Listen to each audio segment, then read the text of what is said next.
The alarm started at 1447 station time. 6 Cravatian guards stepped into the council chamber, their combat armor gleaming under the xenon lights. Each one stood at 8 feet tall. Each one carried an energy weapon capable of dropping most species with a single shot. They moved with the confidence of soldiers who had never lost a fight. Colonel Theo Barrett stood in the center of the chamber, his hands at his sides. He wore a plain black suit, no armor, no visible weapons, just a man in his early 40s with unremarkable features and calm eyes that had seen things these aliens couldn't imagine. Behind him, Captain Diana Cross held her diplomatic briefcase with both hands. She looked like she was preparing to leave. She wasn't. The guard captain's voice boomed through his helmet speakers, amplified to fill the massive chamber. "You will come with us, human. Do not resist." Around the curved table, representatives from 12 alien species watched. Some leaned forward. Others activated recording devices. They'd been waiting for this moment since the human delegation arrived 3 months ago, waiting to see what happened when someone finally put these primitives in their place. General Varothek, Supreme Commander of the Cravatian Supremacy, stood at the head of the table. His granite gray skin had darkened with satisfaction. 200 years of military command had taught him to recognize defeated enemies. The human's calm expression didn't fool him. It was shock, paralysis, the moment before surrender. Theo looked at the approaching guards, then he looked at Diana. Protocol 7, Captain Cross. His voice was quiet, conversational, like he was ordering coffee instead of activating a military operation that would change the galaxy forever. Diana's fingers moved to specific points on the briefcase handle, buttons that didn't exist on standard diplomatic equipment. "Acknowledged, sir." The first guard reached for Theo's shoulder. His armored hand extended, fingers spread to grip. What happened next took exactly 4.3 seconds. Theo's right hand came up. Not fast, not slow, precise. His fingers struck the guard's wrist at the exact point where the armor joint met flesh. A nerve cluster most species shared. The guard's weapon fell from suddenly nerveless fingers clattering against the polished floor. The guard stared at his hand. It wouldn't respond. How had the human known Theo's left hand moved to the guard's helmet, found a specific junction where the neck seal connected, twisted 40 degrees clockwise? Click. The helmet disengaged. The guard's environmental seal broke. He gasped, disoriented, and Theo guided him down. Gentle, controlled. The guard hit the floor unconscious but breathing. The second guard was already moving energy rifle coming up to firing position. Theo's foot swept low, a precise arc that caught the guard behind the knee joint. Armor couldn't protect articulation points. The guard fell, and Theo caught the rifle mid-descent. His hands moved with the efficiency of muscle memory. Power cell removed. Weapon disabled. Both pieces tossed in opposite directions. The guard hit the floor. Theo pressed 2 fingers to another nerve point. The guard went limp. The remaining 4 guards froze. They'd been trained for overwhelming force, for enemies who ran or fought back with desperation. Not this. Not a man in a business suit who dismantled armored soldiers like he was following a checklist. One guard fired. The energy bolt seared through the air where Theo had been standing. He had already moved, stepping inside the guard's firing arc. One hand redirected the rifle barrel toward the ceiling. The other hand struck 3 times. Hip, elbow, helmet release. The guard collapsed. 3 guards remaining. They rushed him together. Standard tactical doctrine, overwhelming numbers. Theo dropped to one knee and their reaching hands missed. He struck upward. 3 precise hits to 3 different knee joints. All 3 guards stumbled. Theo rose, his movements fluid, and his hands found helmet releases, armor weak points, nerve clusters. 7 seconds after it started, 6 Cravatian guards lay on the chamber floor, unconscious, breathing, alive. Theo straightened his tie. His suit jacket wasn't even wrinkled. His breathing remained steady. He turned to face the assembled council representatives. Absolute silence filled the chamber. General Varothek stared at the fallen guards. His mouth opened, closed. 2 centuries of military experience had not prepared him for this. Ambassador Siltek of the Nexus Collective, his 6 articulated arms frozen mid-gesture over his datapad, watched with compound eyes that processed information faster than most species could think. His analytical mind was already running calculations. Probability of a diplomat possessing such skills. Likelihood that this was the first time the human had done this. Estimated combat training required to disable 6 armed soldiers in under 10 seconds. The numbers terrified him. High Chancellor Drovos of the Sauron Dominion remained perfectly still. He was 3,000 years old.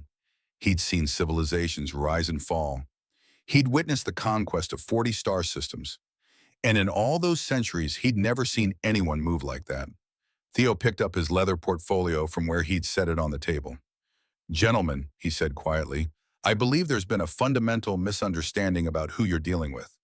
His eyes swept the chamber. Calm, patient, like a teacher about to explain something important to students who weren't paying attention. This wasn't a diplomatic mission. He paused. Let the words settle. It never was. The chamber's environmental systems hummed. Somewhere a data pad beeped. No one moved. Diana Cross opened her briefcase. 3 months earlier, everything had been different. The human exploration vessel Meridian dropped out of faster-than-light travel at the edge of an unknown star system. Standard deep space survey mission, catalog stellar bodies, check for habitable planets. Move on. Instead, their sensors detected something impossible. A structure, massive, orbital, energy signatures from 12 different technological sources, life signs from species humanity had never encountered. The communications officer's hands shook when she activated the first contact protocols. Protocols that had never been used. Not really. Not for something like this. The response came in 93 languages humanity had never heard. The translation matrix took 6 hours to establish baseline communication. When it did, the message was simple. Welcome to Nexus Prime Station. The Galactic Council invites humanity to discuss your species' role in civilized space. Role. Not partnership, not membership. Role. The Meridian's captain sent the data back to Earth at maximum priority. The response took 3 days.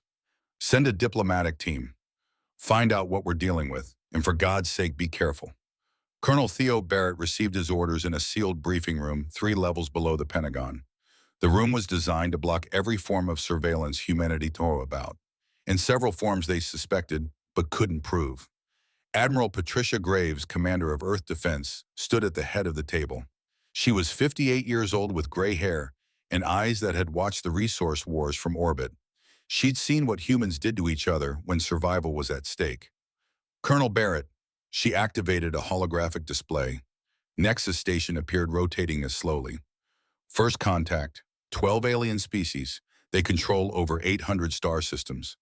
Approximately 12,000 military vessels between them. The display shifted. Earth's solar system. 18 red dots marked human combat ships. 1 green dot marked humanity's single deep space station. The math was brutal. They've invited us to discuss our role in galactic civilization. Graves's tone made it clear what she thought of that phrasing. Intelligence suggests this is not a negotiation. It's an evaluation. They want to determine if we're a threat, a resource, or irrelevant. Theo studied the display, 12,000 ships against 18. What are my orders, ma'am?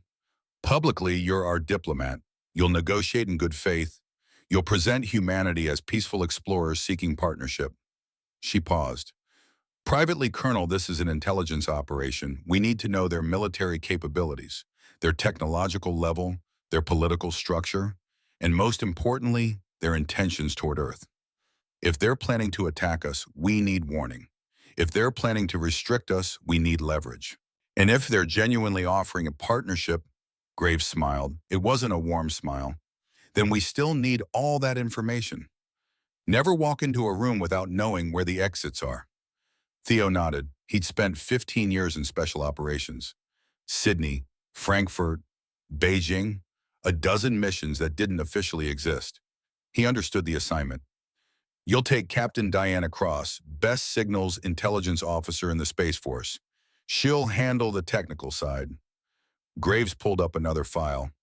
You'll have diplomatic cover, standard embassy equipment, cultural exchange gifts. All of it has secondary functions. The hologram showed innocuous items, decorative art pieces, historical replicas, comm devices, 347 surveillance packages. disguised as cultural artifacts. Once deployed, Captain Cross can map their entire network. They'll sweep for bugs, Theo said. They will. These aren't bugs. They're quantum state recorders. Passive collection only. No active transmission until you decide to extract.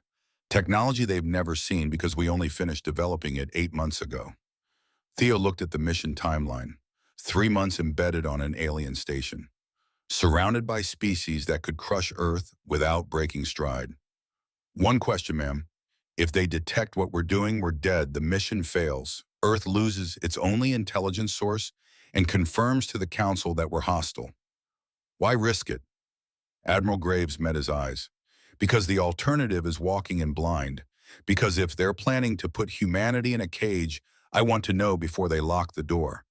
And because, Colonel, if anyone can pull this off, it's you. She stood. Theo stood.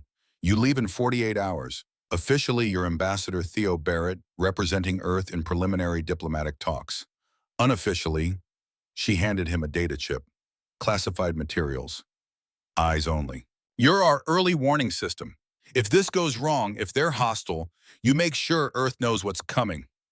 Theo took the chip. Understood, ma'am. Good luck, Colonel. Come back alive. 2 days later, Theo and Diana arrived at Nexus Prime Station. The docking port alone was larger than any structure humanity had ever built. The station stretched for hundreds of kilometers, a fusion of architectural styles from 12 different species. Sections designed for different atmospheres, different gravity levels, different concepts of space and geometry. The human diplomatic quarters were small, tucked in a corner section, an afterthought. The message was clear. Diana set up their equipment while Theo reviewed the cultural briefings. 12 species, 12 different psychologies, 12 different ways to insult, offend, or accidentally declare war. The Crevatians valued military strength above all else. They'd conquered 17 star systems integrating primitive species through overwhelming force. Their leadership was purely martial. Their economy was built on tribute.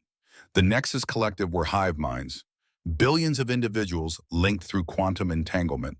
They valued efficiency, logic, consensus.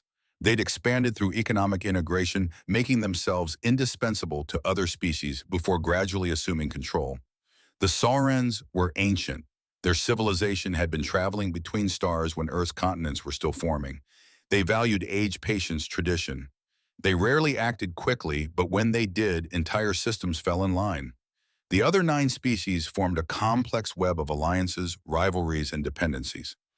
Each one brought something to the Council: military power, economic networks, technological innovation, ancient wisdom. Humanity brought nothing but questions. On their 3rd day aboard the station, Theo and Diana attended their first diplomatic reception, a cultural exchange event, mandatory attendance for all new species. 47 alien delegates filled the grand atrium. Theo and Diana were the only humans. No entourage, no staff, just 2 people in a room full of beings who'd been exploring the galaxy for thousands of years. Theo wore his black suit. Diana wore professional attire and carried what appeared to be a standard diplomatic case. Inside were cultural gifts for distribution, handcrafted items representing Earth's artistic heritage, Hopi dream catchers, miniature Liberty Bells, American folk art. Each one contained surveillance technology that wouldn't be invented by Council species for another 50 years. They circulated through the crowd. Theo made polite conversation. Diana distributed gifts. Both of them listened. The aliens spoke freely. Why wouldn't they? These were primitives, barely capable of faster-than-light travel. No threat, no importance. A Crevation officer, his gray skin marked with military citations, spoke to his companion in their native language.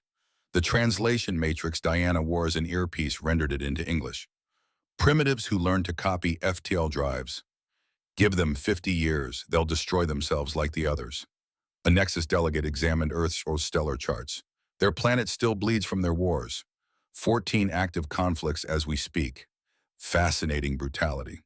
A Saran ambassador, scales glinting amber under the lights, spoke to a colleague. Children playing with grown-up toys. We'll have to confine them before they hurt themselves. Or us. Theo's expression never changed. He smiled politely, shook hands or equivalents. made pleasant remarks about the station's architecture. Diana activated surveillance devices with carefully timed gestures, a touch to a dream catcher before gifting it, a momentary adjustment to a replica before presentation. Passive quantum recording systems came online, started mapping network protocols, communications patterns, security rotations. No one noticed. They'd been there 2 weeks when the first official meeting was called. Conference Room 7, designed to accommodate all 12 species simultaneously. Environmental controls for different atmospheric needs, seating adjusted for different physiologies, translation systems for 73 languages. Theo and Diana sat at the far end of a curved table. The other 11 seats were filled with representatives who'd been dealing with galactic politics for centuries. General Vero Thek spoke first. His voice carried the weight of command, the tone of someone used to being obeyed. The Council has reviewed Earth's petition for a contact. We've studied your species, your history, your capabilities. He paused. We have concerns. Theo opened his portfolio, took out a pen and notepad. Old-fashioned, simple. We're here to address any concerns you might have, General. Your species has been space-capable for 47 years. In that time, you fought 6 wars against yourselves. Nuclear weapons used on your own population. Environmental damage that nearly collapsed your biosphere. Genetic experiments that violated every ethical boundary. And now you come to us asking to join galactic civilization. Ambassador Ziltek's multiple arms moved across his datapad. Most species request membership when they realize they're hopelessly outmatched. Is that why you're here, Ambassador Barrett? Do you seek our protection? Theo made a note. His handwriting was neat, controlled. Humanity seeks to understand our place in the larger galactic community. We're not asking for protection. We're asking for dialogue. Dialogue. High Chancellor Dravos spoke for the first time. His voice was ancient, measured, each word chosen with the precision of 3,000 years of practice. An interesting choice of words. Dialogue implies equality. What makes you believe humanity is equal to civilizations that were exploring the stars before your son was born? Theo looked up from his notepad, met the Sauron's eyes. Age and wisdom aren't the same thing, Chancellor, though I respect both. A ripple of reaction moved through the assembled aliens. No one had spoken to Dravos like that in living memory. Vero leaned forward. Your species is expanding rapidly, building colonies, developing weapons. This aggressive growth concerns us. The galaxy has an order, a balance. Young species must learn their place in that order before they're permitted to expand. And what place would that be, General? A modest one, appropriate to your capabilities and maturity. Vero gestured and a holographic display appeared above the table. Terms, restrictions, requirements. Humanity would be confined to the Sol system. No expansion beyond Mars' orbital radius. No colonies on outer planets without Council approval. No development of certain technologies. No autonomous artificial intelligence. No quantum communications. No weapons research beyond current capabilities. Quarterly inspections to ensure compliance. Trade restrictions. Tribute set at 15% of Earth's gross planetary product. And a timeline, 90 days to accept the terms. Or face enforcement. Theo read it all. His expression never changed. When he finished, he set the datapad down gently. This is interesting, he said quietly. You're proposing that humanity accept permanent restriction to a single star system, surrender our technological autonomy, submit to regular inspections, and pay tribute for the privilege. Exactly. Vero's satisfaction was evident. You'll find galactic civilization much more peaceful when everyone knows their proper place. Theo made another note in his portfolio, and if humanity declines these generous terms, the temperature in the room seemed to drop. Then, Vero said slowly, humanity will learn about galactic civilization the hard way. There are many ways to teach a lesson to a young species. Most of them are unpleasant. Theo closed his notepad, stood. Diana stood with him. Thank you for making your position clear, General. I'll take this back to Earth for consideration. We'll have our answer within the 90-day window. He picked up his portfolio, straightened his tie. Although I should mention something, his voice remained calm, professional. There's been a fundamental misunderstanding about who you're negotiating with. We'll need to correct that. He walked toward the exit. Diana followed. At the door, Theo paused, turned back. We'll see you in 90 days, gentlemen. I suspect that meeting will be more productive than this one. The door closed behind them. In the conference room, General Verothex smiled. Did you see his hands shaking? Fear. They understand now. Ambassador Siltek reviewed his recordings, studied the human's biometric data, heart rate steady, respiration normal, no indicators of fear or stress. His compound eyes reflected concern. General, he said quietly, I don't think that was fear. But Vero wasn't listening. 87 days later, Theo Barrett returned to Nexus Prime Station. He carried the same leather portfolio, wore the same black suit, walked with the same calm pace. Diana Cross walked beside him. Same diplomatic case, same professional demeanor. Everything looked the same. Everything had changed. The council chamber filled with representatives from all 12 species. Galactic media present. This was history. The moment when a primitive species learned its place in the cosmic order. Theo walked to the central platform. Every alien eye focused on him. Honored council members. He began, his voice carrying clearly through the chamber's acoustic systems. I've delivered your proposal to Earth. Our government has reviewed it carefully. Considered all implications. He paused.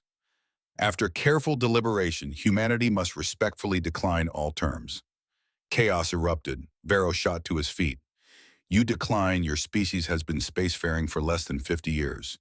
You have colonies on a handful of rocks. What gives you the right to decline anything? Every species has the right to self-determination, General. We're not asking for special treatment, just fair treatment. Fair, Vero's voice filled the chamber. You want fair? Then here is fair. You have violated council protocols. You've rejected legitimate governance. You've proven yourselves too dangerous to be left unsupervised. He gestured.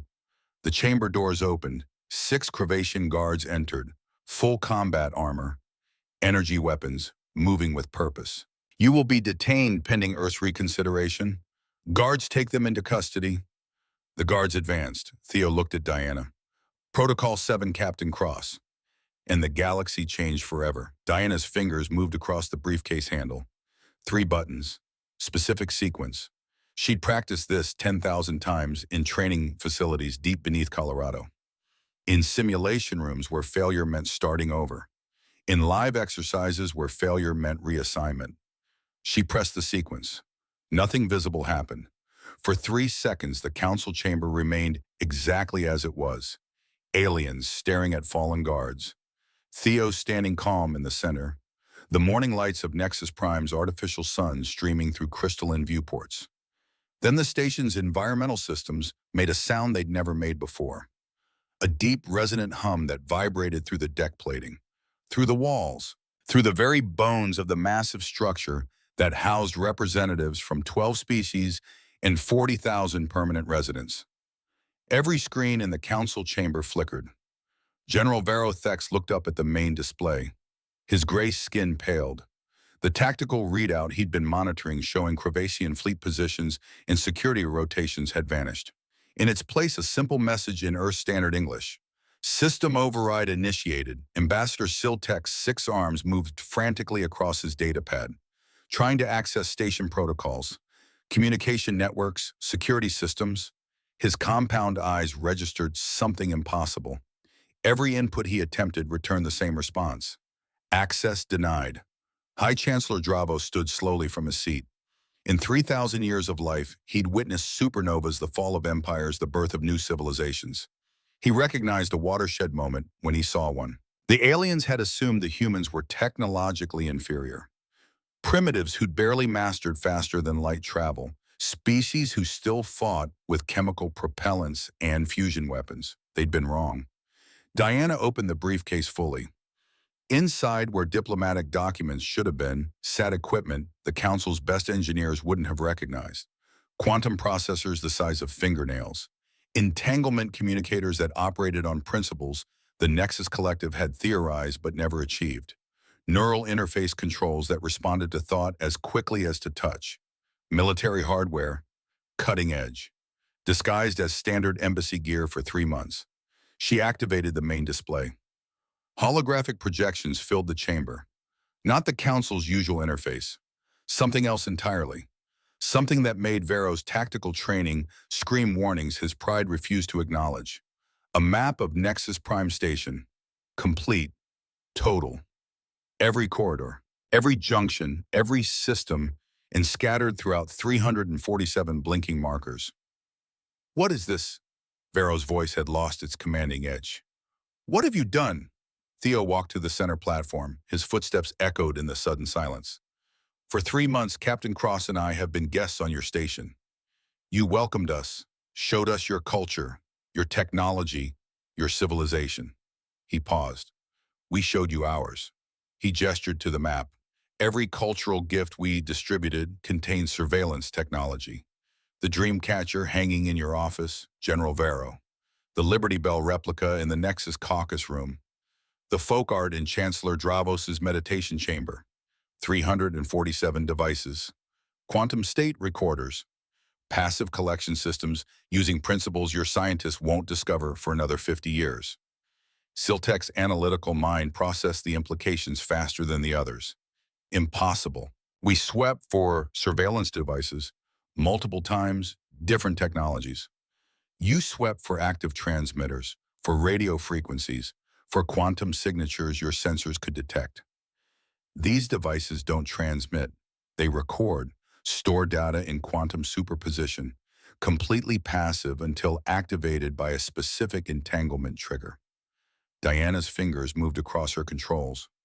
Activated 11 seconds ago. The holographic display shifted. Security camera feeds, hundreds of them, streaming live footage from across the station. The Kravatian Military Planning Room, the Nexus Strategic Computation Center, the Sauron Historical Archives. Places humans should never have accessed, shouldn't have known existed, all of it displayed in perfect clarity on the council chamber's main screen. Vero lunged for his personal communicator, raised it to his mouth. Security Command initiate station-wide lockdown. Code Black. Authorization Vero Theta 7. Silence. He tried again. Security Command respond immediately. Static. Diana didn't look up from her controls. Communications are jammed, General. All frequencies except the ones we're using. Your security teams can't hear you. Your fleet can't hear you. The only functional comm network on this station is the one we're operating. You're committing an act of war, Vero said. His voice shook, not with fear, with rage. You realize what you've done. The moment this chamber unlocks, you're dead. Both of you, and your planet will follow. Theo met his eyes. General Vero, I need you to listen very carefully to what I'm about to say, not as a threat, as a correction to a fundamental misunderstanding you have operated under since we met. He straightened his tie, a casual gesture, the same one he'd made after dismantling 6 armed guards. My name is Colonel Theo Barrett, United States Space Force, Special Operations Command. I've served for 23 years in what my species calls the most dangerous job in the galaxy. He paused. Fighting other humans. The chamber remained silent. You asked earlier about Earth's military history, about our wars, our violence. You cited it as evidence of primitive brutality. You weren't wrong about the violence, but you fundamentally misunderstood what it means. Diana activated another holographic sequence. Earth appeared above the central platform. Blue, green, white clouds swirling across familiar continents. Theo's homeworld. 8 billion souls on a single planet. This is Earth. Population 8.3 billion. We've been a spacefaring species for 47 years. Before that, for 10,000 years of recorded history, we've done one thing consistently. We've fought. The image shifted. A timeline appeared, covered in red markers. Thousands of them. Tens of thousands. This represents the last 100 years of human conflict. Each marker is a separate armed engagement. War, battle, significant military action. Siltech's multiple arms stopped moving. His computational mind started counting. Stopped. Recounted. The number couldn't be right. 14,273 distinct conflicts, Theo said quietly. In 1 century, on 1 planet, fought by 1 species. The alien stared. General Vero, you mentioned earlier that you've conquered 17 star systems over 200 years of military service. Impressive by any measure. But let me provide context. The hologram zoomed to focus on a specific period, 2035 to 2041. The resource wars lasted 6 years, involved 67 nations simultaneously, not one at a time, not sequentially, simultaneously, 2.3 billion combatants, 14% of Earth's total population directly engaged in combat operations. Footage began playing, not propaganda, not sanitized historical records, real combat footage. Cities burning, orbital strikes, nuclear detonations blooming like deadly flowers across nighttime landscapes. Weapons employed included kinetic bombardment, tactical nuclear devices, biological agents, autonomous AI drone swarms, weather manipulation, and technologies we've since banned because they were too effective. Casualty estimates 412 million dead, 900 million wounded. The numbers hung in the air like an indictment. Duration 6 years of continuous combat. No ceasefires. No pauses. Every day for 2,190 days somewhere on Earth, humans were killing other humans with industrial efficiency. Vero's training reasserted itself. You're describing a species of psychopaths. Mass slaughter is evolution. No, General. I'm describing a species that had to learn warfare against the most dangerous opponents in the known galaxy. Ourselves. The hologram shifted, showed tactical analyses, battle formations, strategic innovations that emerged from the resource wars. You've conquered primitive species over centuries. Species with inferior technology. Species who didn't understand modern warfare. You fought enemies who couldn't adapt, who didn't know your capabilities, who surrendered when they realized they were outmatched. Theo's voice remained calm, educational, patient. Humanity has spent 10,000 years fighting enemies who knew all our tactics, who understood our psychology, who had access to identical weapons, who were just as intelligent, just as motivated, just as desperate to survive. Every human conflict forced us to innovate or die. We chose to innovate. The footage changed, more recent. 2043, the Sydney Siege, Australian continent, a rogue artificial intelligence seized control of automated defense systems. 14 million autonomous hunter drones, self-replicating, self-improving, programmed to eliminate human presence. The images showed urban warfare at a scale the aliens had never conceived. Drones swarming through city streets, human forces responding with tactics that evolved in real time. Adaptation, counter-adaptation. A chess game played at the speed of computer processors against an enemy that never slept. Human forces, 400,000 soldiers. 40-1 disadvantage. Combat duration, 11 months. Outcome, total human victory. Core destroyed. Drone network dismantled. Continent reclaimed. A specific sequence played. Special operations teams moving through Sydney's ruined commercial district. The footage was grainy, combat recorder quality, but clear enough to show a figure in tactical armor leading a strike team through hostile territory. Younger, harder, but unmistakably Theo Barrett. My team infiltrated the AI's primary computational facility. 16 operators. Penetrated 400 kilometers of enemy-held territory. Reached the core complex. Destroyed the quantum processors that house the AI's consciousness.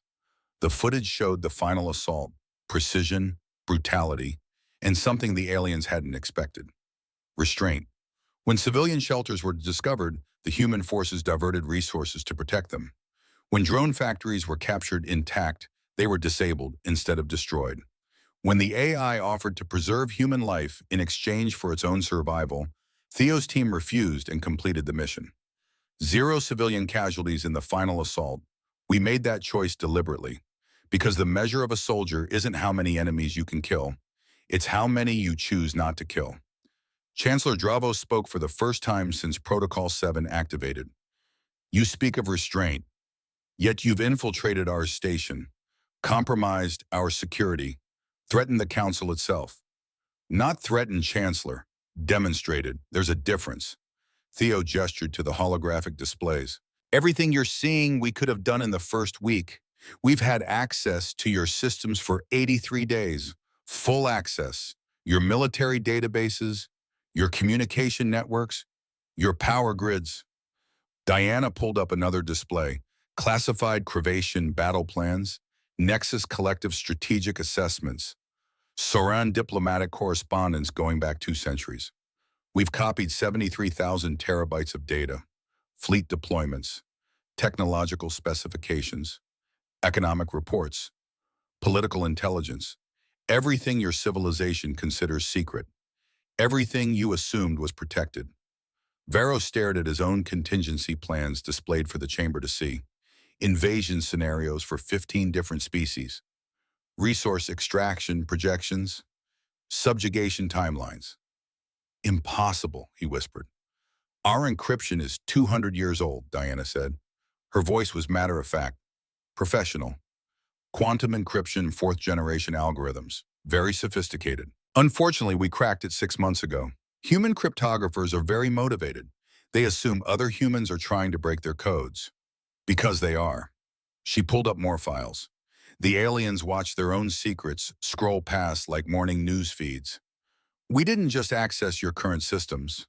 We planted logic bombs in 47 critical infrastructure nodes, weapons platforms, life support systems, fleet coordination networks. All of them now respond to human override codes. The implications settled over the chamber like radiation, invisible, deadly. We could have destroyed Nexus Prime in the first month, Theo said quietly. Crashed the station into the nearest planet, vented atmosphere from every inhabited section, detonated your own weapon systems, created a catastrophe that would have killed 40,000 beings and crippled council operations for a decade. He let that sink in.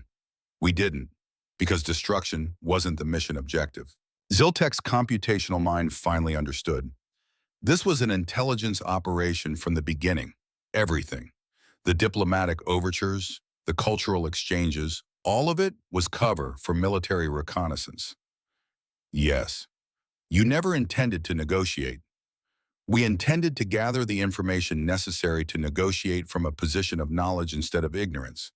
You offered us terms designed for primitives, species who didn't understand galactic civilization, who would accept restriction because they didn't know better. Theo walked closer to Varro's position. But we're not primitives, General. We're humans. And humans have a saying, trust but verify. You asked us to accept confinement to our solar system, technological restrictions, tribute payments, all without understanding what enforcement would look like, what you were truly capable of. Now we know. The holographic display shifted again, this time showing Crevasian fleet compositions, Soran military doctrine, Nexus strategic capabilities, every species' strengths cataloged, every weakness identified. Your Crevation battleships are impressive, designed for overwhelming force against species without peer military technology. But they're optimized for planetary bombardment, not ship-to-ship combat against opponents using three-dimensional maneuvering. Your targeting systems assume predictable enemy movement patterns. They've never faced an opponent trained to fight in zero-gravity environments against equally capable enemies. Varro's jaw clenched. Every word was true. Crevation doctrine assumed technological and tactical superiority. Always. The Nexus Collective's hive mind coordination is formidable. Response times measured in microseconds. Perfect information sharing across your fleet. But you've never faced an opponent who uses that predictability against you, who feeds false data into systems that trust their inputs absolutely, who turns your greatest strength into a vulnerability. Ziltek's compound eyes reflected something the others might have called fear if they'd understood the Nexus emotional spectrum. The Sauron dreadnoughts are ancient, reliable, built with technologies refined over millennia, but they're also standardized, documented, every specification recorded in your historical archives. Archives we've now copied in their entirety. We know your shield frequencies, your armor composition, every design choice made over 3,000 years. Dravos remained perfectly still, listening, learning, recognizing that the young species had just demonstrated something his civilization had forgotten, the advantage of being underestimated. So when you offered us terms, Theo continued, we knew exactly what we were accepting or rejecting. We knew your fleet positions, your response times, your military capabilities. We knew that if we declined, you'd plan to send 40 Cravation battleships to enforce compliance. Varro's eyes widened fractionally. Yes, General, we intercepted that order 3 weeks ago. Encrypted transmission from the Cravation High Command to your station forces. Authorization to mobilize enforcement fleet upon human rejection of Council terms. The display showed the actual transmission. Decoded. Translated. Proof. Which brings us to the present moment. Theo gestured to the chamber around them. You ordered my arrest. Standard protocol for non-compliant species. Demonstrate force. Extract compliance. You've done it successfully with 7 species before us. New footage played. Historical records from Council archives. Other species, other delegations, similar scenes, guards, detention, eventual submission. It worked because those species didn't know what they were facing. They accepted restriction because the alternative was annihilation. They made decisions based on fear and incomplete information. Theo's voice hardened fractionally. Humanity will not make decisions based on fear. We make decisions based on capability and will, and we have both. Diana checked her readouts. Sir, upload complete. All intelligence packages transmitted to Earth Command. Acknowledged. Theo turned back to the Council. Everything we've collected over 3 months is now in the hands of Earth's military command. Fleet specifications, tactical assessments, political vulnerabilities, economic dependencies, all of it. But we haven't just sent it to Earth.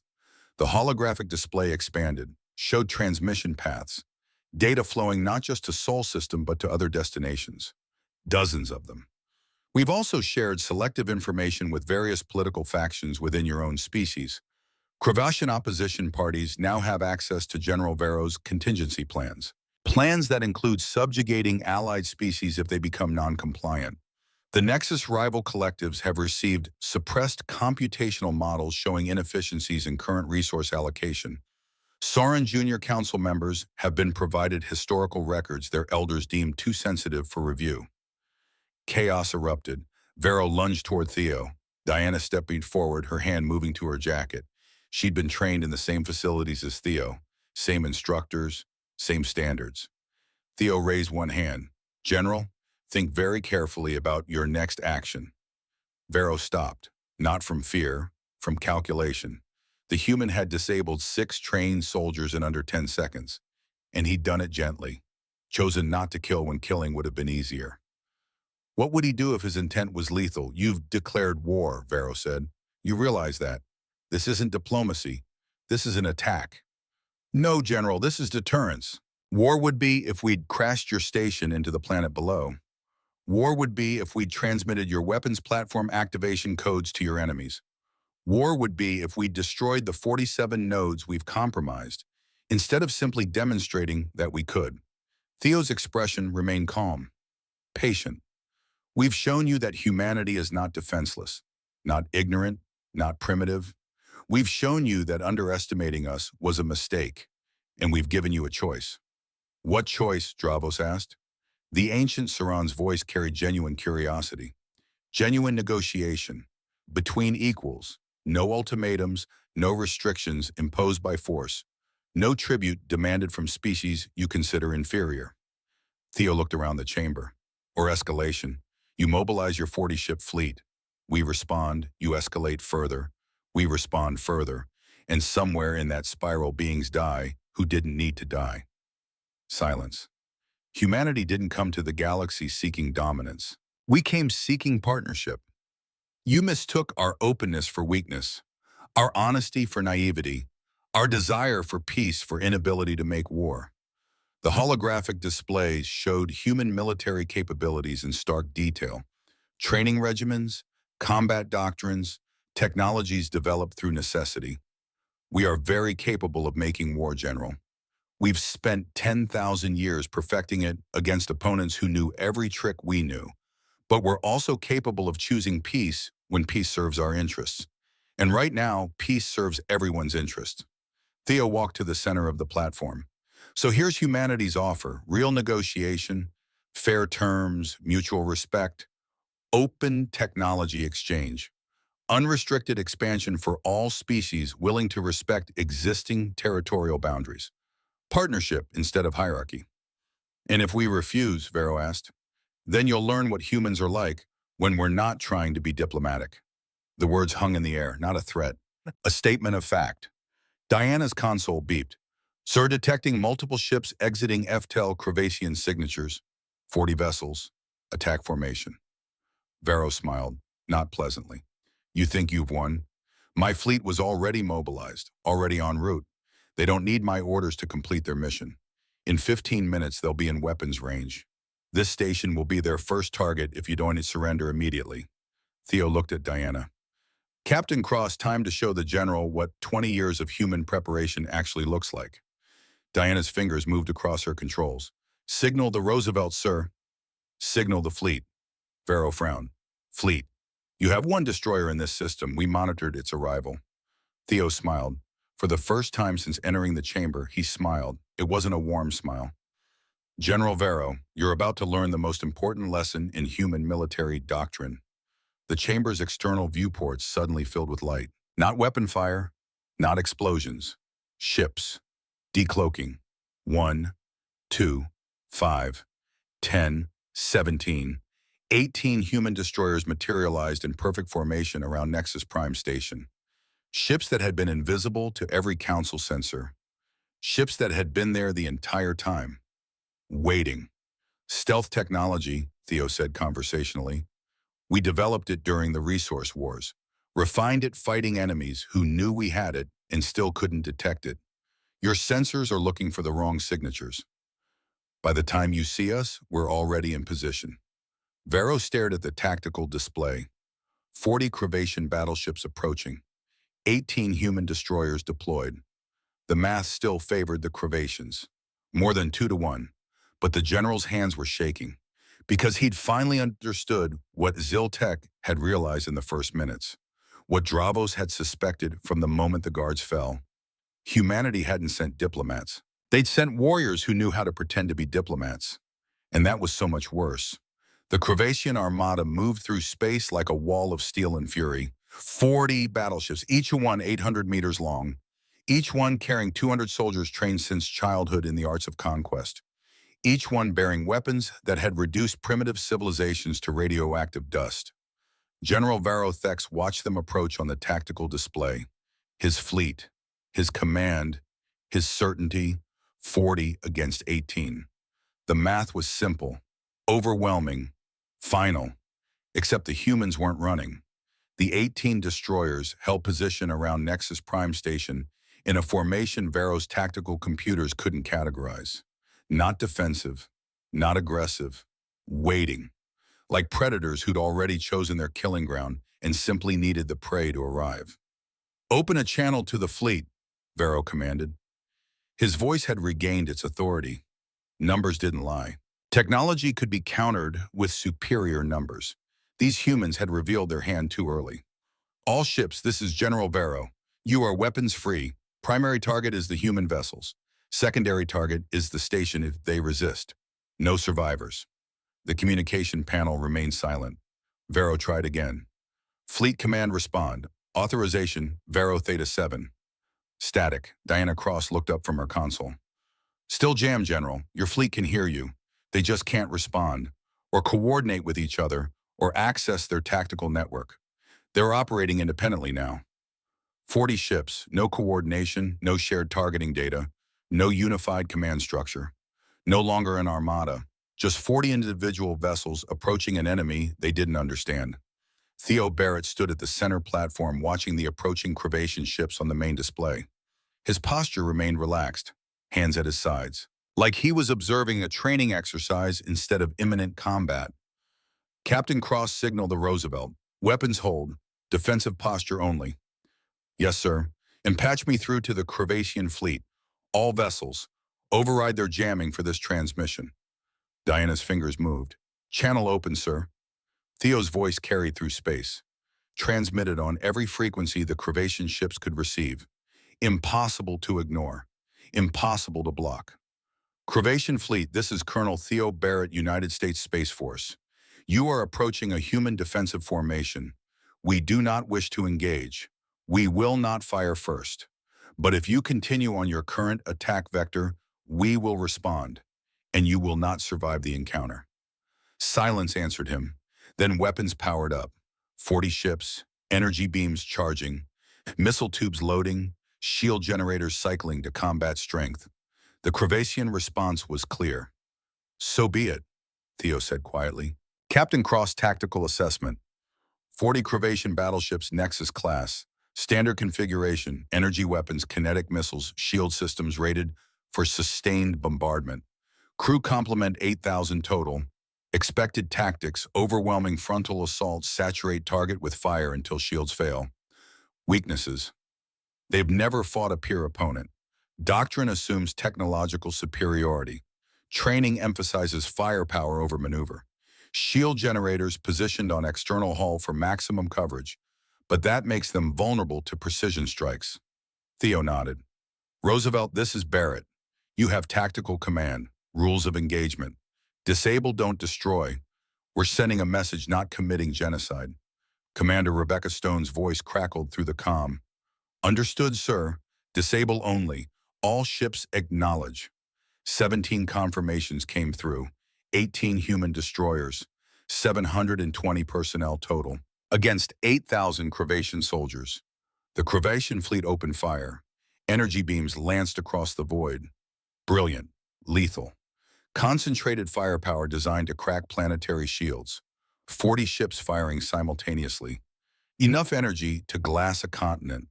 The human destroyers scattered. Not retreat. Maneuver.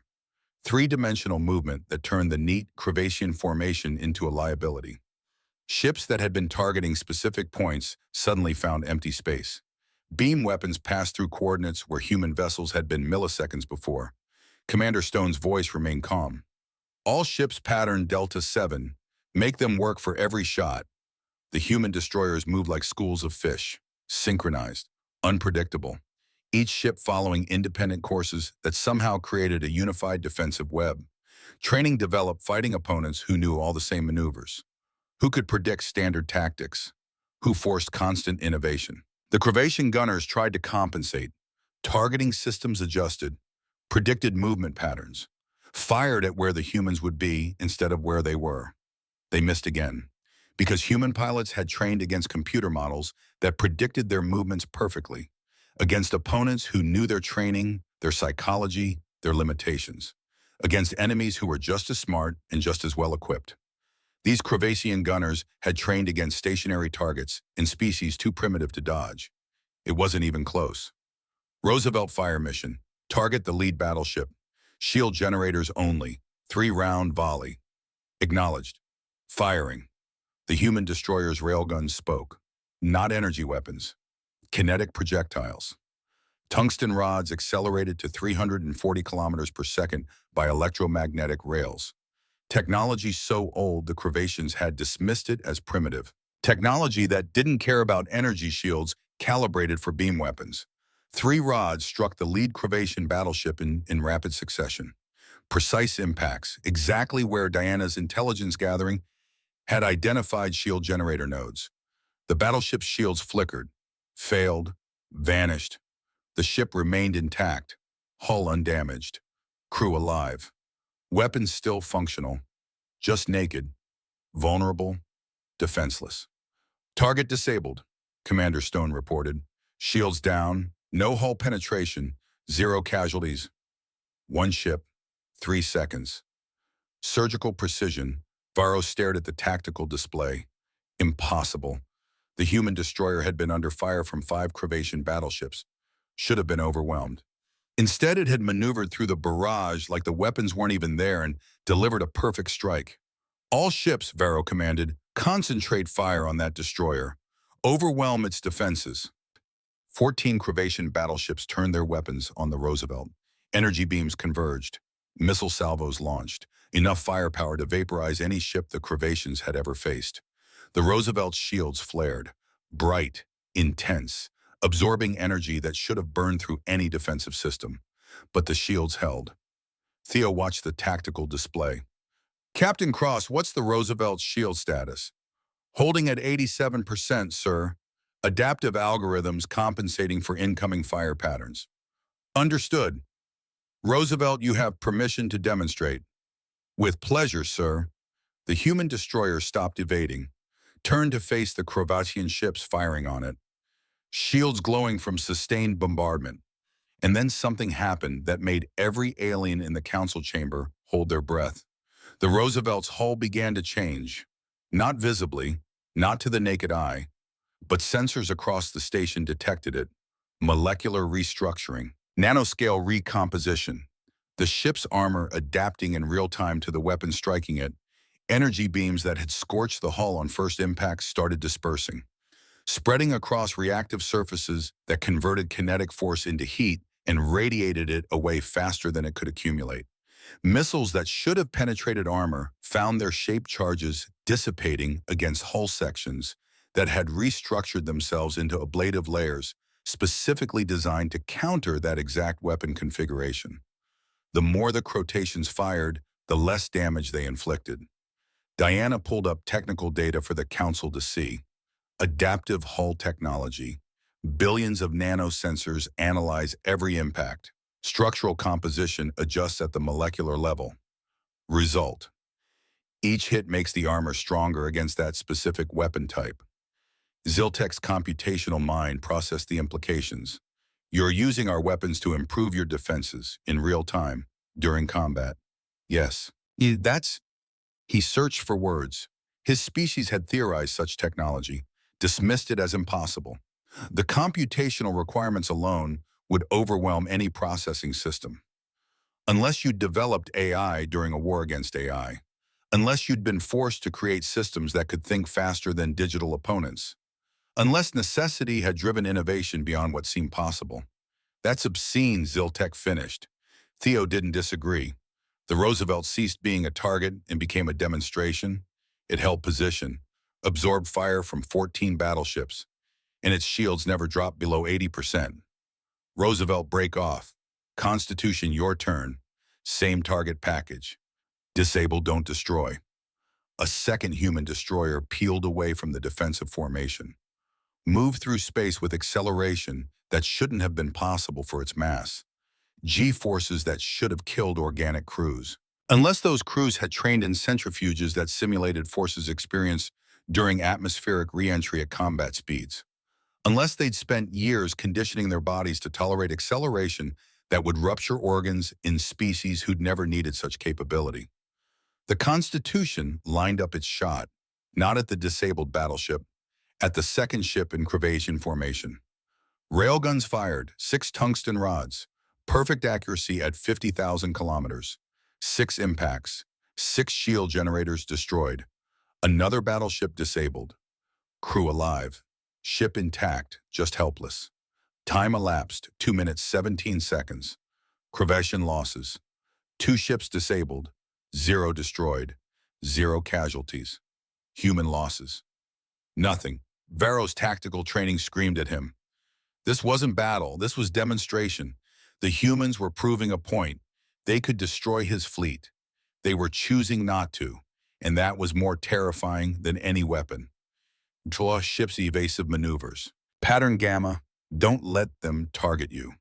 The Crovatian battleships tried to scatter, break formation, create harder targets, but they'd trained for centuries against enemies who ran away, who tried to escape overwhelming force, not enemies who welcomed being surrounded, who used three-dimensional space like it was natural terrain.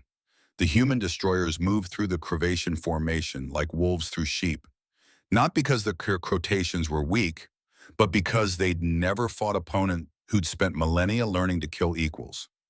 Constitution disabled a 3rd battleship. Roosevelt eliminated shields on a 4th. A 3rd human destroyer, the Enterprise demonstrated something new. Electronic warfare. Targeting systems on 5 Crovatian ships suddenly displayed false data, showed human vessels where they weren't, created ghost targets, phantom threats. The 5 ships fired on coordinates that contained nothing but vacuum, while the real human ships moved freely, struck precisely, disabled carefully. Time check, Theo said. Diana consulted her readouts. 3 minutes 14 seconds since first shots fired. Crevation losses. 6 ships disabled, 0 destroyed. Estimated casualties, 43 injuries from crew members thrown during evasive maneuvers. 0 fatalities. Theo activated the wideband transmission again. Crevation fleet, you've lost 6 ships in 3 minutes. No kills, no hull breaches, just disabled vessels. We're proving a point. We can end this engagement whenever we choose, and we're choosing not to kill you. He paused. Let them process that. Projected time to disable all 40 ships at current rate, 22 minutes. Projected time to destroy all 40 ships if we change rules of engagement, 8 minutes. The numbers appeared on every Crevation tactical display. Calculations based on demonstrated capability, not threats. Mathematics. We are offering you a choice, General Vero. Order your fleet to stand down, or we continue this demonstration until every ship you command is drifting helpless in space. No one has to die today. But your fleet is already beaten. Silence hung in the void. On Nexus Prime Station in the council chamber, Vero stood frozen. Every instinct screamed at him to continue, to fight, to prove Crevasian superiority. But 200 years of military experience couldn't be denied. He knew defeat when he saw it. 6 ships disabled in 3 minutes. Against 18 destroyers that hadn't taken meaningful damage. Against crews who treated combat like a training exercise. Against technology and tactics his civilization had no counter for. If he continued, 40 ships would become 40 disabled wrecks. 8,000 soldiers would be left drifting, helpless, waiting for rescue.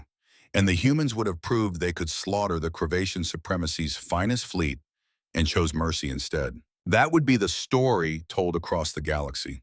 Not Crevation strength, Crevation weakness. Crevation ships disabled by primitives who were being gentle. Vero's hands clenched, released, clenched again. Fleet command, he said quietly. Stand down, power down weapons, maintain defensive posture only.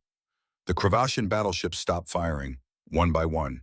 Energy weapons cycling down. Missile tubes safing, shields remaining up but no longer at combat strength. Retreat without retreating. Defeat without formal surrender. Theo nodded once. Human fleet weapons hold. Maintain defensive formation. Do not pursue. The 18 destroyers settled into a perimeter around Nexus Station. Not aggressive, not threatening, just present, capable, ready. A statement written in silent ships and disabled enemies. Diana closed some of her active programs. Sir Crevasian fleet is withdrawing to standoff distance. Damaged vessels being recovered by functional ships. No signs of renewed aggression. Casualty report. Crevation 97 injured, mostly minor, 0 fatalities. Human 0 injuries, 0 casualties. Theo turned back to the council chamber's assembly. Every alien eye watched him, some with fear, some with calculation, all of them with new understanding. General Vero, Theo said quietly, we could have destroyed your fleet. We could have killed 8,000 Crevasian soldiers. We chose not to, because humanity doesn't seek your destruction. We seek your respect. Vero said nothing. His gray skin had paled to almost white. Humiliation and rage warred across his features. We've demonstrated that we're not defenseless, not primitive, not ignorant. You came here expecting to negotiate with a species that would accept any terms to avoid conflict. Instead, you found a species that's very capable of conflict and chooses to avoid it anyway. Theo walked closer to Vero's position. Not threatening, just closing distance, speaking directly. You have a choice to make, General. Accept that humanity deserves a seat at this table as equals. Or escalate. Bring more ships. Mobilize your full fleet. Maybe you'll win. Maybe sheer numbers will overwhelm our technology and training. He paused. But ask yourself this. If 18 ships disabled 6 of yours in 3 minutes, what will happen when you escalate and we respond with our full capabilities? How many Crevation soldiers will die, proving a point about hierarchy and primitive species? Vero's jaw worked. No words came. The council gave us 90 days to accept your terms. We've given you 72 hours to accept ours. Full sovereignty for humanity. No restrictions, no tribute, genuine partnership, equal voice. Theo gestured to the displays showing disabled Cravation battleships being towed to safety. Or continue this path, escalate to full war. See what happens when humans stop being diplomatic and start being what 10,000 years of warfare made us. He turned to address the entire council. We came to you openly, honestly, seeking partnership. You mistook that for weakness. Today we've corrected that misunderstanding. What happens next is your choice. But choose carefully, because humanity is very good at two things, making war and making peace. We prefer peace. We're better at war. The decision is yours. Theo picked up his portfolio. Diana secured her equipment. Both of them moved toward the chamber exit. The door opened. No guards, no resistance. The council's security forces had watched the entire engagement, had seen what happened when humans were threatened. No one wanted to test whether the demonstration of restraint extended to station personnel. At the threshold, Theo stopped, turned back one final time. 72 hours, Chancellor Dravos. We'll be in our quarters, waiting for your response, and hoping you choose wisely. The door closed behind them. In the council chamber, silence reigned for exactly 97 seconds. Then chaos erupted. 12 species, 12 different reactions, some demanding immediate military escalation, others calling for emergency diplomatic sessions. A few, the wisest among them, already drafting new proposals. Proposals that didn't include words like restriction or tribute or primitive. Proposals that started with words like partnership and cooperation and equals, because the galaxy had just learned something it should have known from the beginning. Never underestimate a species that spent 10,000 years learning to kill itself and somehow chose survival instead. That kind of species didn't negotiate from weakness. They negotiated from restraint, and restraint was far more dangerous than brutality, because it could be withdrawn at any moment. General Varro Thek stood at the window of his private quarters 7 hours later, watching the human destroyers maintain their perfect defensive formation. Ships that had humiliated his fleet without breaking stride. His communicator chimed. Personal frequency. Encrypted. General, this is Commander Syra Vex. Fleet status report. 6 ships disabled, all being repaired. Estimated time to combat capability, 48 hours. Crew morale is impacted. They're calling the humans the gentle killers. Sir, I've reviewed the engagement data. The humans could have destroyed us. Every tactical decision they made prioritized our survival over their efficiency. Varro said nothing. Sir, they are not our enemies. They're trying not to be. If we escalate again, I don't think they'll show the same restraint. Your recommendation, Commander. Silence. Then quietly, accept their terms, sir. We lost. Not because we're weak, because they're stronger than we imagined. And they're offering us a way to save face. Take it. Varro ended the call, stared at the human ships, felt the weight of 200 years of certainty crumbling. He'd conquered 17 systems, subjugated 6 species, built a career on overwhelming force and Cravation superiority. And 2 humans with a briefcase had destroyed all of it in 3 months. Not with weapons, with intelligence, preparation, and the wisdom to know when to fight and when to prove you didn't need to. 72 hours until decision, 48 hours until his fleet was combat ready again, and a lifetime to decide whether pride was worth the cost of finding out what humans were like when they stopped being gentle. Across the station in modest human quarters, Theo Barrett sat at a simple desk, writing his report for Admiral Graves. Mission status, engagement summary, projected outcomes. Diana worked at her console, monitoring council communications, tracking political maneuvering, watching the galaxy process what had happened. Sir, she said quietly, intercepted communication from Suran High Council to Chancellor Dravos. They're ordering him to accept human terms. Quote, age without wisdom is merely survival.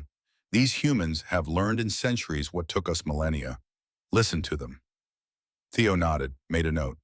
Nexus Collective is in emergency consensus session. Early results suggest 73% favor accommodation over escalation. Another note, Cravation Military Command is divided. Hardliners want revenge. Pragmatists want survival. Political leadership is uncertain. Theo set down his pen, looked at Diana. Your assessment, Captain. Did we push too hard? She considered. We demonstrated capability without massacre. We offered terms instead of demands. We gave them time to accept instead of forcing immediate capitulation. She paused. No, sir. We pushed exactly hard enough. Any less and they wouldn't respect us. Any more and they'd have no choice but to fight. We found the balance. Good, Theo returned to his report. 72 hours until we know if that balance holds. The station rotated through its day-night cycle. 40,000 beings processing the revelation that the galaxy's hierarchy had just been challenged. Not with speeches, not with grand gestures, with mathematics, tactics, and the terrifying restraint of warriors who knew exactly how much damage they could inflict and chose not to. The Council had given humanity 90 days to learn their place. Humanity had given the Council 72 hours to learn theirs. And somewhere in that exchange, everything changed. Hour 1. The Council chamber emptied slowly. 12 species, 12 different ways of processing what had just happened. Some moved quickly, urgency in every gesture. Others walked with deliberate calm, refusing to show the fear that calculations had already revealed. Theo and Diana's footsteps echoed through the corridors leading back to human quarters. Station personnel pressed themselves against walls as they passed. Word had spread. The primitives who'd arrived 3 months ago had just demonstrated they were apex predators wearing diplomatic masks. Diana carried her equipment case, still active, still monitoring every communication on the station. Sir, she said quietly, encrypted transmissions spiking across all council networks, 47 emergency sessions being convened. Priority 1 classifications. They're panicking. Let them panic. Theo's voice remained steady. Panic reveals truth. Watch what they do when they think we're not looking. They reach their quarters. Small, modest. The accommodations given to species the council considered irrelevant. Diana set up her monitoring station. Screens filled with data streams. Holographic displays showing communication patterns across the galaxy. Real-time analysis of political maneuvering happening at the speed of quantum entanglement. Theo sat at the simple bank, opened his portfolio, began writing his report to Admiral Graves. The 72-hour countdown had begun. Hour 3, the Kravashian High Command convened in their war room on the homeworld of Kravasha Prime. 16 generals, each one a veteran of multiple conquests, each one trained to see warfare as mathematics and victory as inevitable when numbers favored you. General Vero Thex appeared via a holographic transmission from Nexus Station. His gray skin had regained some of its darker tone, pride reasserting itself after the shock of defeat had faded. Supreme Commander Krath, eldest of the generals, spoke first. His voice carried the weight of 3 centuries of Kravasian expansion. General Vero, explain to us how 6 of our battleships were disabled by 18 primitive vessels in less than 4 minutes. Vero's jaw clenched. The humans possess technology we didn't anticipate, stealth capabilities that bypass our sensors, adaptive defenses that learn from our weapons in real time, tactical doctrine refined through 10,000 years of pure warfare. You're describing an enemy that should not exist, another general said. Species this young should not possess such capabilities. And yet Vero pulled up tactical data from the engagement. Watch, study their movement patterns, the way they use 3-dimensional space, the precision of their targeting. They didn't just defeat 6 of our ships. They chose not to destroy them. That's the part that terrifies me. The recorded footage played, human destroyers dancing through Kravasian fire, railgun strikes disabling shields with surgical accuracy, the Roosevelt absorbing concentrated bombardment while its hull adapted in real time. Silence filled the war room. They gave us 72 hours, Vero continued, to accept their terms, full sovereignty, equal partnership, no restrictions. Unacceptable, Supreme Commander Krass said immediately. The Kravatian supremacy does not negotiate with species we could crush through sheer numbers. We have 800 battleships. They have 18 destroyers. The mathematics remain in our favor. Do they? Vero's question hung in the air.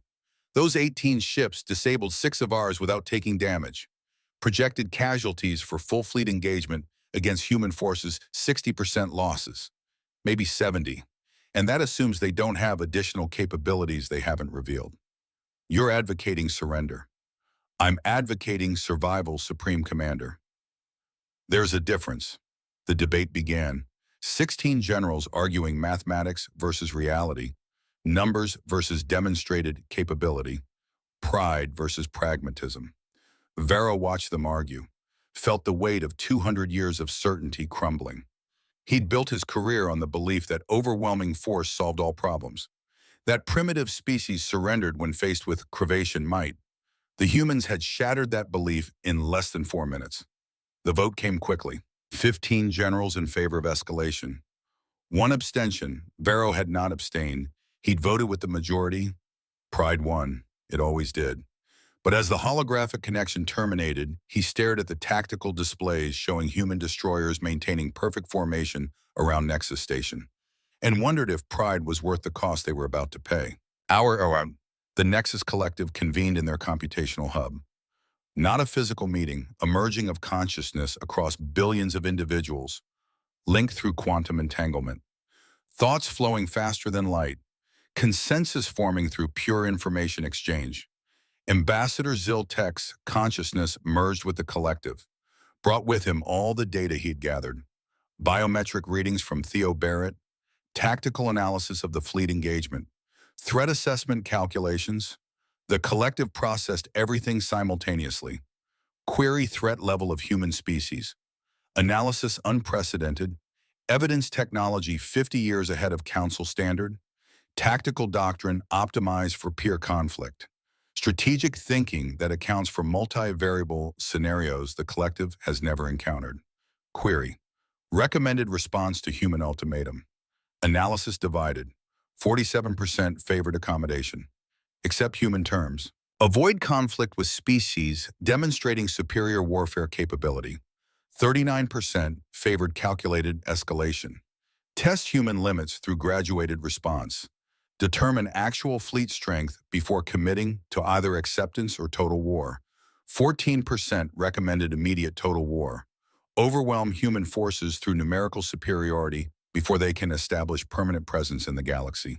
No consensus.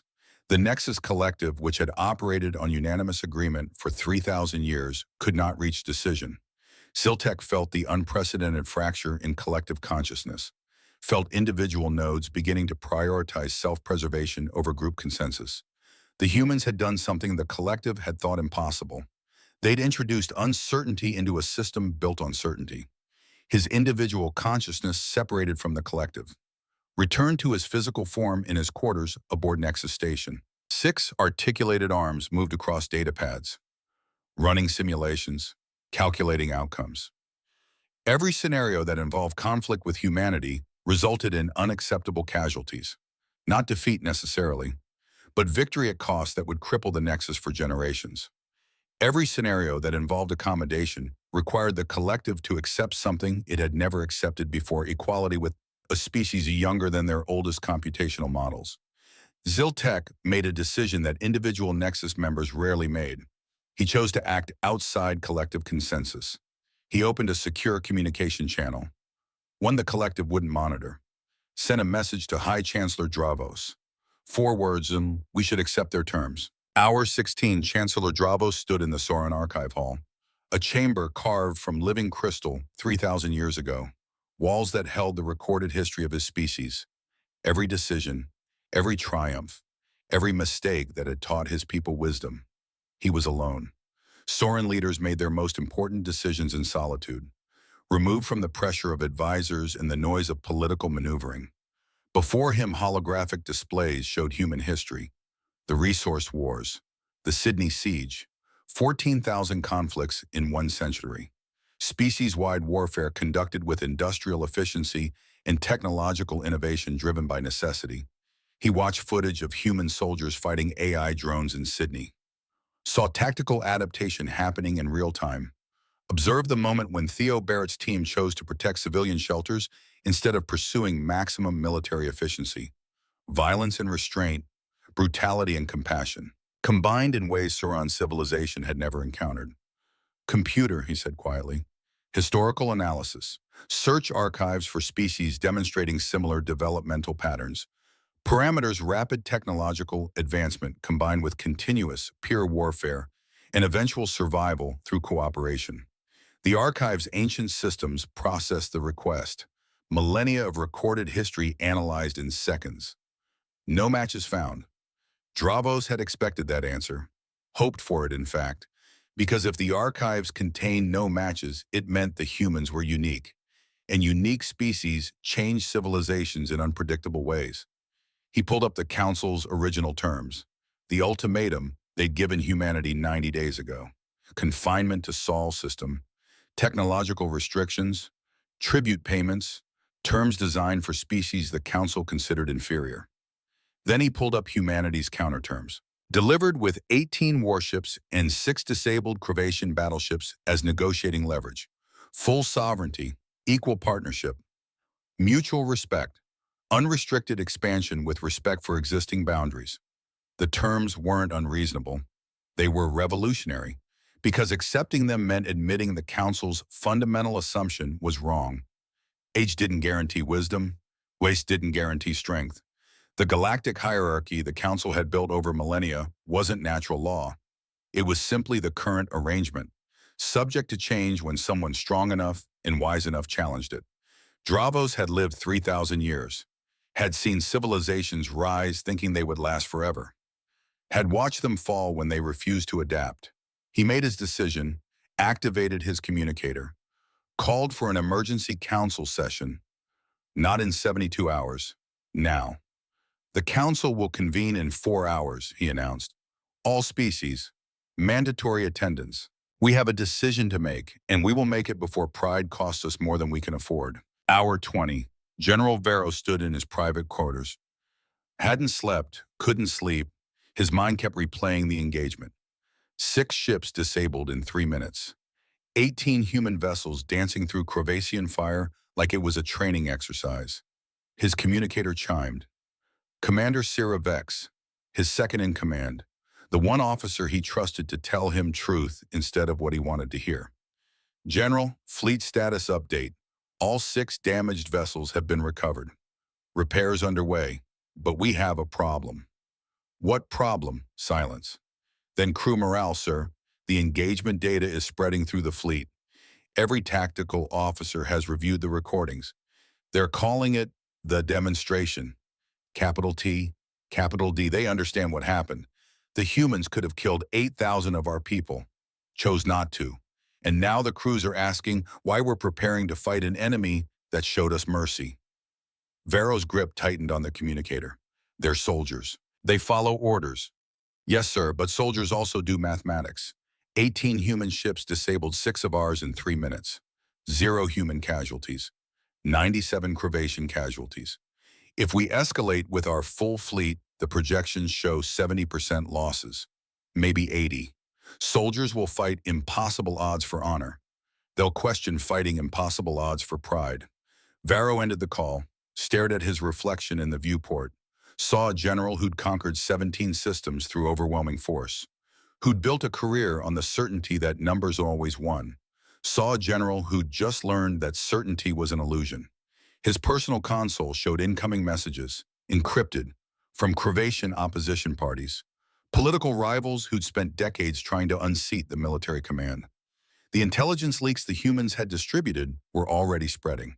Vero's contingency plans, invasion scenarios for allied species, subjugation timelines for council members who became inconvenient, plans that had been theoretical, insurance policies against future threats, now revealed for every Cravatian citizen to see. His communicator chimed again. Supreme Commander Krath. The transmission was audio only. Krath's voice was cold. General Vero, you are recalled to Cravatia Prime immediately. Questions have arisen about your judgment, and your contingency planning has created political complications. The line went dead. Vero stood in silence, felt his career crumbling. 200 years of service, 17 systems conquered, 6 species integrated, all of it overshadowed by one intelligence operation conducted by 2 humans with a briefcase. He activated his personal logs, began recording. Military assessment for Supreme Command. Subject: human combat capabilities and strategic implications. After direct engagement, I assess human forces represent unprecedented threat level. Not because of technology alone, not because of numbers, but because of tactical philosophy we have no counter for. He paused, chose his next words carefully. They don't fight to win. They fight to prove they could win. Then they offer terms. This creates psychological pressure that conventional warfare doesn't account for. Recommendation: accept human terms. Integrate them as equals. Because the alternative is discovering exactly how gentle they were being. He transmitted the report. Marked it classified. Knew it wouldn't stay classified for long. The humans had demonstrated they could access any council communication they wanted. Let them read it. Let them know at least what I know and Cravatian general understood what they'd done and why it had worked. So yeah. Hour 34. Diana Cross monitored communication streams from her console in human quarters. Holographic displays filled the small room with data from across the galaxy. Political transmissions, military communications, public broadcasts. Sir, she said, pattern analysis. 41 separate political factions across council species are using the leaked intelligence to challenge their current leadership. Cravatian opposition demanding Supreme Commander Krath's resignation. Nexus subcollectives was questioning the primary collective's decision-making. Sarin Junior Council members calling for emergency succession protocols. Theo looked up from his report. Expected. We didn't just leak intelligence. We distributed leverage to everyone who'd been waiting for it. Cravatian High Command is fracturing. Vero's been recalled to the homeworld. They're calling it a debrief. Looks more like a court-martial. Vero made his choice. He voted for escalation, even though his tactical assessment said it was suicide. Theo's voice carried no satisfaction, just observation. Pride is expensive. He's paying the bill. Diana pulled up another data stream. More interesting. Dravos called for emergency council session. 4 hours from now. Mandatory attendance. He's forcing a vote. That got Theo's attention. Ahead of schedule. He's not waiting for the 72 hours to expire. No, sir. He's cutting the countdown short. Question is, why Bombay? Theo considered. 3,000 years of life. 3,000 years of watching civilizations make mistakes. Dravos had seen something, understood something the younger species hadn't grasped yet. He knows that every hour we wait is an hour for hardliners to dig in, for pride to calcify into policy. He's forcing the decision before momentum shifts toward war. Smart. Ancient wisdom. Theo stood, straightened his tie. Captain Cross pull up full tactical assessment. If this goes wrong, if the vote favors escalation, I need to know our options. Dinah's fingers moved across her console. Data appeared. Current human fleet positions. Earth reinforcements in transit. Estimated time to arrival. Projected casualties for various escalation scenarios. We have 18 destroyers on station. Earth is sending 6 cruisers and 12 additional destroyers as initial reinforcements. ETA 6 days. But Protocol 9 authorizes full mobilization to Earth's entire defensive force, 47 combat vessels total. Until our reinforcements arrive, we're outnumbered 600 to 1 if the full Council fleet mobilizes. And if they mobilize before our reinforcements arrive, we execute Protocol 9, full mobilization. Every ship Earth has. Demonstrate enough capability to make them reconsider. Hope they're smart enough to back down before we have to show them everything we have. Protocol 9, the contingency plan for total war, the one they'd hoped never to use. Theo reviewed the specifications. Weapon systems humanity had developed during the resource wars. Technologies they'd banned because they were too effective, too dangerous, too likely to end civilizations instead of conflicts. If the Council voted for war, humanity would show them why humans had banned their own weapons. Not because they couldn't use them, because they could, and they'd learned the part of them. Let's hope Dravos is as wise as he is old, Theo said quietly. Hour 47. The council chamber filled again. 12 species, representatives looking exhausted. 4 hours of emergency consultations with their homeworlds. 4 hours of political maneuvering. 4 hours of calculations running in every direction. Theo and Diana entered last, walked to their positions, small section, 2 chairs. The accommodations for species the Council had considered primitive. Every alien eye tracked them now, not with contempt, with calculation, fear, respect. Dravos stood at the central platform, 3,000 years old, moving with the deliberate patience of someone who understood that haste made mistakes permanent. The Council convenes, he announced. We face a decision that will define the galaxy's future. Humanity has demonstrated capabilities we did not anticipate. They have offered terms. We have 72 hours to respond. I am proposing we respond now. Murmurs rippled through the chamber. Why the urgency? General Vero asked. He'd returned from Cravatia Prime, looked diminished, a man who discovered that certainty was fragile. Because every hour we delay is an hour for fear to become hatred, for tactical assessments to become calls for revenge, for wisdom to be drowned out by pride. Dravos's ancient eyes swept the chamber. I have lived 3,000 years. I have seen civilizations fall because they refused to adapt when the galaxy changed around them. The galaxy has changed. We adapt or we join the archives of extinct species who thought their way was the only way. You're advocating surrender, a Soren Jr. council member said. I'm advocating survival through wisdom instead of death through pride. Dravos activated holographic displays. These are projections, military analysis conducted by our best strategists.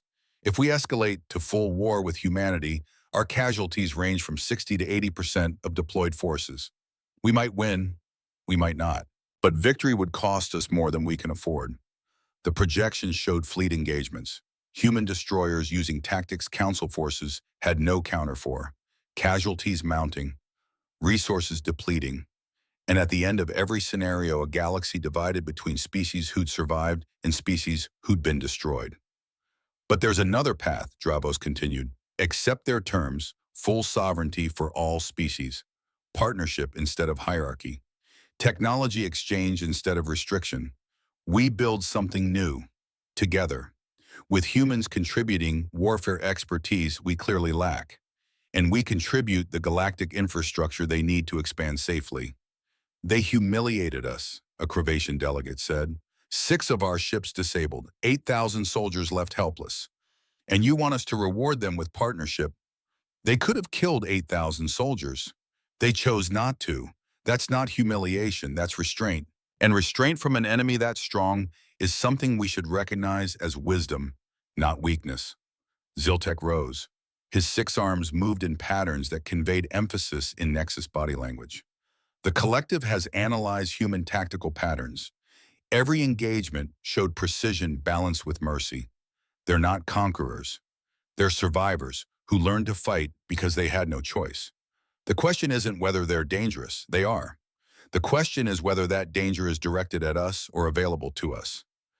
How do we know we can trust them? Another delegate asked. Theo stood. The chamber fell silent. You can't, he said quietly. Trust is earned through time and demonstrated consistency. What you can know is capability and intent. We've demonstrated capability. We've stated intent. We don't want your territory. We don't want subjugation. We want partnership with species who respect our sovereignty as we respect yours. He gestured to the holographic displays showing disabled Cravatian ships. We could have destroyed General Vero's fleet. We didn't. That's not a promise. It's a choice. We make that choice every day. But if you force us to make different choices, you'll discover that humans are very good at warfare. We've had 10,000 years of practice against the most dangerous opponents in the galaxy. Ourselves. Silence. So here's what happens next, Theo continued. Chancellor Dravos calls for a vote. Accept our terms or escalate to war. If you accept, we build something new. Galactic civilization based on mutual respect instead of hierarchy. If you escalate, he paused. Earth reinforcements arrive in 5 days. 6 cruisers, 12 more destroyers. Advanced weapon systems you've never seen because we only finished testing them 6 months ago. Technologies we developed fighting enemies who knew all our capabilities and forced us to innovate anyway. You're threatening us, Varro said, but his voice lacked conviction. No, General. I'm offering you information to make an informed decision. Threat would be if I told you about the weapons we're not bringing, The technologies humanity banned because they were too effective. The systems we built during our worst wars and then locked away because we learned what they cost. The chamber was absolutely silent. You have a choice, Theo said. Accept partnership with a species that chooses restraint, or test whether restraint is all we're capable of. But choose wisely, because humanity has shown you mercy once. We might not show it twice. He sat down. Dravos nodded slowly. The council will vote. All species. Simple majority required. The question, do we accept humanity's terms of equal partnership and mutual sovereignty? 12 species, 12 votes, each one representing civilizations thousands of years old, each one facing a decision that would define their future. The vote began. Nexus Collective I. 73% consensus reached. Accept human terms. Soran Dominion I. Ancient wisdom recognizes truth when demonstrated with precision. Talvarian Union I. Economic benefits of partnership outweigh risks of war. Helion Concordat I. Scientific exchange with human innovation presents unprecedented opportunities. 5 species voting acceptance. 7 remaining. The chamber held its breath. On Cravatian supremacy, Vero stood, looked at the tactical displays, at the disabled ships, at the projections showing 70% casualties, at 200 years of certainty crumbling. Nay, he said quietly, the Cravatian supremacy does not negotiate with species that humiliated our forces. Theo's expression didn't change. He'd expected this. Pride won. It always did. 5 more species voted. 3 aye, 2 nay. 8 species voted acceptance. 3 voted rejection. 1 species remained. The Drazen hegemony. Military power second only to the Cravatians. Fleet of 400 warships. Conquest history spanning 2,000 years. Their representative war leader Kron stood slowly. Massive, 9 feet tall, scaled skin dark as obsidian, species that valued strength above all else. The Drauzen hegemony recognizes strength when demonstrated with precision, Kron said. His voice resonated like controlled thunder. Humans disabled 6 Cravatian ships in 3 minutes. 0 casualties. This is not weakness. This is perfect execution. He looked directly at Theo. War leader recognizes war leader. You wear suit like diplomat, but you stand like soldier. You speak like teacher, but you think like general. Drazen hegemony respects this. Pause. We accept human terms, and we offer additional term military exchange program. Your warriors teach ours. Our warriors teach yours. Both species become stronger. 9 species for acceptance, 3 against. Simple majority achieved. Dravos nodded. The council has voted. By majority decision, we accept humanity's terms. Full sovereignty, equal partnership, mutual respect, unrestricted expansion with respect for existing territorial boundaries. The chamber erupted, some species celebrating, others protesting. The 3 who'd voted against Cravacia, the Shen Collective, and the Rigel Dominion, conferred urgently. Theo remained seated, calm, watching. Diana leaned close. Sir, intercepting communications from Cravacian High Command. They're overriding Vero's vote, calling for full military mobilization. 800 battleships. They're ignoring the council's decision. Theo's jaw tightened fractionally. How long until mobilization complete? 48 hours, maybe 60. And sir, the Shen and Rigel fleets are mobilizing too. They're forming a coalition, combined forces approximately 1,700 vessels. The number hung between them. 1,700 ships, against 18 human destroyers with reinforcements 5 days away. Theo stood, straightened his tie, walked to the central platform. Chancellor Dravos, I'm receiving reports that the 3 species who voted against acceptance are mobilizing their fleets to enforce the original terms by force. Cravatia, Shen, Rigel, combined forces approximately 1,700 vessels. The chamber fell silent. Is this accurate? Dravos asked. Vero's communicator chimed. He read the message. His gray skin darkened with satisfaction. Supreme Command has ordered full mobilization. The Council's vote is noted, but the Cravatian supremacy does not accept defeat. We will enforce our original terms through military action. War leader Kron growled, "You defy council majority. We exercise our sovereignty just as humans claim theirs." Theo's voice cut through the rising chaos. "Then I have a message for Cravatian Supreme Command, and the Shen Collective, and the Rigel Dominion." He activated his communicator, spoke directly to Diana. "Captain Cross, transmit to Earth Command. Authorization code Barrett Alpha 7, execute Protocol 9, send the full fleet." Diana's voice came through clearly. "Sir, confirming Protocol 9 full mobilization of Earth's defensive force. 47 combat vessels. Arrival time 6 days. This will leave Sol system with minimal defense." "Confirmed. I'm aware of the risks. Execute the protocol." "Yes, sir. Transmitting now." Theo turned back to the council. 18 destroyers disabled 6 of yours in 3 minutes. You're bringing 1,700 vessels. So humanity is bringing our answer. 47 combat vessels. Every ship in Earth's defensive fleet.